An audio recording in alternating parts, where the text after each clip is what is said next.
closely with the department heads. So I have never been a micromanager, and I will not be moving forward, but I want to empower them to do the best that they can within the scope of their departments, and primarily to coordinate their department activities to make sure that there's coordination happening between them and our communication with the board.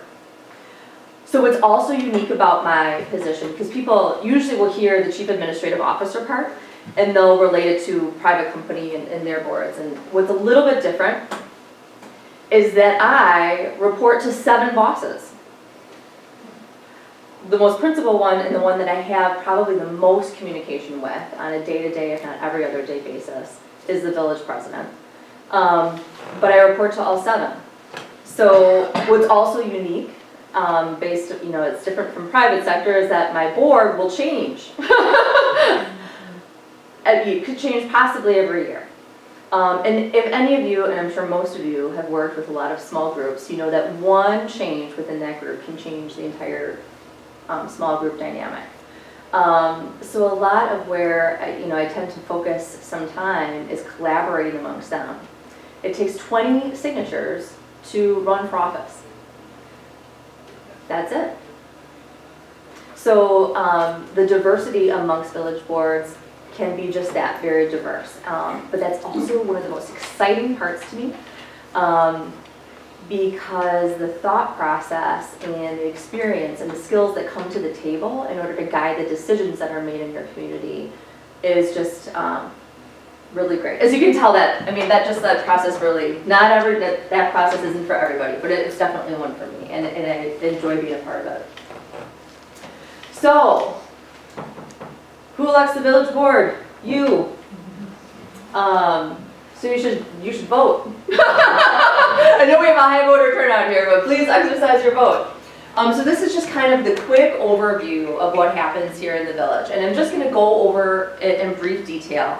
But I want to caveat by letting you know that in April we do have an election, and the reason I bring that up is because you're going to be getting postcards in your mailboxes, and it's going to encourage you, if you want to become involved, to apply for one of the committees that we have. And I encourage you to be involved, because I truly believe that every person has the capability to be a leader. It's one of the primary questions I like to ask people. How have you led? How would you like to lead? And you can make a difference here in your own backyard. And that's one of the things I love about the local level. So watch for that. When a new board comes into play, then appointments are then made for how those cycles and committees are processed. So all that information is also located on our website. So the residents elect the village board. They also elect the municipal judge. Now, one thing that I will let you know, a lot of people will call and say, I just got a speeding ticket. Can you please get rid of this for me? And based upon how the statutes are made up, the municipal judge controls the court. So we fund through appropriations in the budget the municipal court. However, the judge has discretion over how the court operates, how the attorneys work within the scope of that environment, and the judge. So once a ticket is issued, it goes to the court, and then under law it's issued and it has to get reconciled by the court. So, and I believe our municipal judge has been here for 23 years. I've been here 16. Yeah, see, he's been here for quite a period of time. So, also an elected position. So underneath the board is myself, your left, committees and commissions, and then the public library. So let's talk about the library for a second. The village funds the library through taxes. However, under Wisconsin state statutes, they are overseen by the Department of Public Instruction and those specific statutes. So while we fund the library operation, the library board, which is a separate entity, makes decisions on the policies of the library, the employment within the library, and how the library operates and functions. So I have a really collaborative relationship with the library director, who has a very similar position to what mine would be, but on just a little bit of a different scale with the scope of the library. But she gets involved, pretty much through all of our budget process and things that we do. They also tend to abide by our personnel manual and how things work. So it's different, but there's still a lot of collaboration in terms of how that takes place. So we have a number of departments here. We have the clerk and customer service. Most people are familiar with the clerk because of, she's responsible for doing elections here within our community, and that's probably where you see that the most. She also is the records keeper by statute for our municipality, and assists me with village board meetings and taking the minutes of those meetings. We have the finance area, which our director, Mark, is sitting in the back. He's going to be talking to in a little bit. I have a fortunate experience of working with Mark because a lot of what we do every day is with numbers. You know, that's also, in addition to enjoying the government part, I love the operation business part. It's an exciting area. We have a police department here. We've recently relocated out onto Wilson Drive, for those of you who haven't been aware, and we've vacated the older building, which I will say is a much needed improvement for the department. Given as you can imagine, with what you do professionally or in your worlds every day, if you can imagine change in the last 5 years, it can be really challenging operating a service like that in a building that has aged that much, just from a technology on what they're responsible for. We are unique as a community, and this is something that's really special, I think, to Shorewood, which is the Senior Resource Center. Not all communities have a Senior Resource Center. Most don't, and ours is not only vibrant, but it's a very steady part of the fabric of this community. You have a number of people who will go through the lower level of the village center on a daily basis. I remember the day I came in to interview, I was waiting there in the lobby, and out came a gentleman from taking, I think it was Tai Chi at the time. And he sat down and we were talking about the fact that he was a retired dentist and had lived in the area for close to 40 years. And he said, "Oh, I'm just waiting for my wife. She's getting done with yoga." So his wife comes out and I meet her and we talk for a little bit.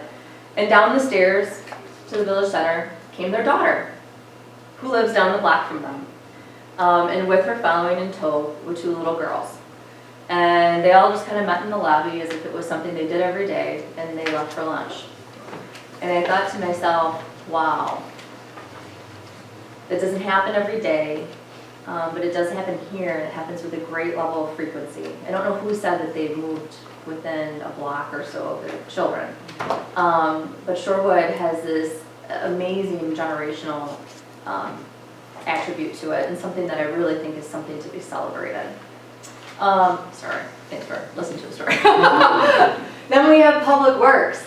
I'll share it with you, but I don't share it with most people. I really love utilities. You know, when we look at the communities, right? Every day we're talking about the development or the houses and the character, and I always say our people in Public Works are the doctors of infrastructure, because they're constantly trying to diagnose things that are underground and usually not visible to the eye, maybe aren't in the right place that shows on the plans, and they serve a really important function for what they do. They're also a large part of our crew that can be out there 24 hours at a time, helping make basic functions for you go round. You know, when I'm meeting with the 3rd grade class, I always say, where does the things go that you flush down the toilet, you know? And how that, you know, we have a water utility. We are, you know, our sewage goes to MMSD, but, you know, there are different things that come into play there, and I don't think that many people think of them on an everyday basis, because if they're out of sight, sometimes they tend to be out of mind. But what's also unique about Shorewood, given its age, is just the aging infrastructure and how we work with that in order to lay a really good, solid foundation for the community moving forward. Planning and development, we heard a little bit about that. We have a new planning and development director this year who comes to us, who works with our Planning Commission and Board of Appeals, and just a number of different issues that we have: permitting, overseeing building inspection within the scope of the community. Yes? Who represents us with North Shore Fire? You are right on cue, because I'm going to my next slide. So, what's not, and I was going to ask the question, hey, can anyone recognize what's not in this chart? Here's some basic services, and I just stuck to three more of the bigger ones here, that we provide, and we do so by collaboration with our neighbors. 2 which are known primarily on the North Shore are our health department and our fire department. So the health department, we have 2 locations in the North Shore. It's a consortium of 7 of North Shore communities. This North Shore Health Department has 2 physical locations, one here in the village center, located below the library, and the second location, which is located in Brown Deer. We also have the North Shore Fire Department, who provides you with fire and paramedic services. I should really change it around to be paramedic and fire services because, there's not many standalone firefighters anymore because the primary service of which they execute on a daily basis will be paramedic service. Typically about 70 to 30%, or 70% paramedic, 30% fire. Both still drastically important. Both have completely different training needs and abilities, but both are serviced through that area as well as fire inspection. Station 83, which is right next door to us, is currently owned by the village. It is operated by North Shore Fire Department. In this next year, we'll be looking at the station because North Shore Fire Department, through the consolidation of the 7 communities, which occurred in about 95 or 96, they purchased at that time some of the stations, and throughout the course of time, it was their intention to purchase all of the stations. So they are going to be, we're going to be looking forward to hearing from them in the near future about what their offer on the site might be. They do intend to continue operations from the same location, so that I know so far. So you can stay tuned for that. The other, which is something that not a lot of people talk here around the office on, but nonetheless heavily important, is MADAC. In every community, we're required by statute to provide animal control services, and this is the avenue of which we do that through. Could you go back to the last slide? Sure. So, so you as the village manager, do you oversee all of that? So specifically, for the police department, do you oversee hiring or discipline, or how Great does question. How does that work? And Great also question. policy as well, Okay, so and procedure. the police department out of all of these areas is a bit different because under state statute, we have a police commission. Sometimes you will hear it referred to as a fire and police commission, but primarily for protective services. We only have a police department. North Shore Fire Department, for example, has its own fire commission board, and we each have a representative within the scope of that board. Under the statutes, fire and police commissions hire, fire, and discipline. If they are authorized through its creation, they will also have input in terms of operations. However, for the most part, particularly in villages, you will see that they hire, fire, and discipline. And they serve almost in a quasi-judicial fashion where it is a hearing.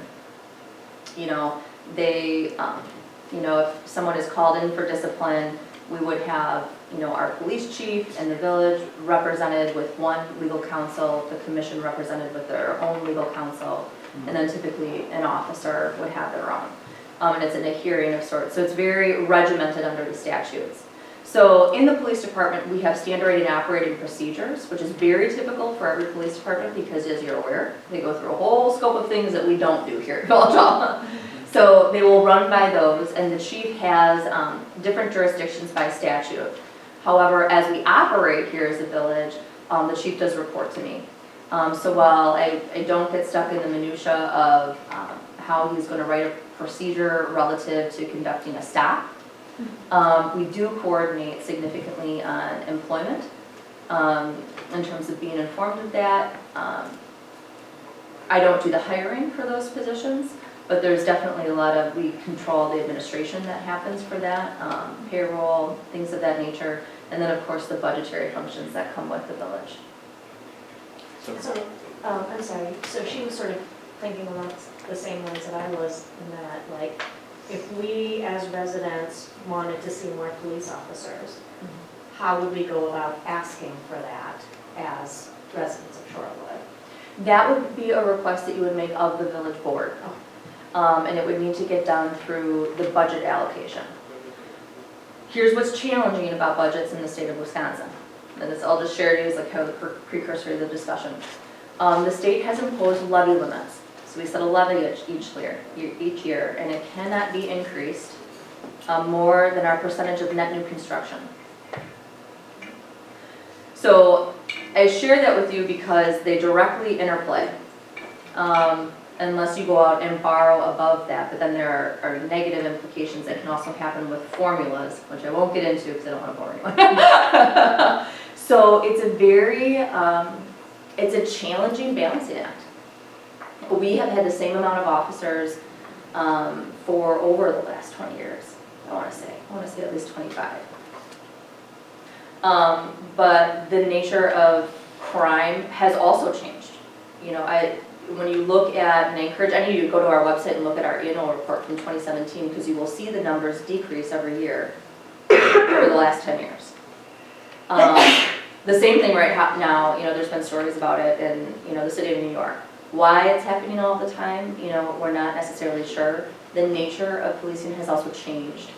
So it's not the same, like any of our businesses, it's not the same that it was 10 years ago. And you're seeing a lot more collaboration between neighboring communities because crime doesn't see boundaries. Would you say that statement again about the, you can't increase what without a corresponding what increase? Net new construction.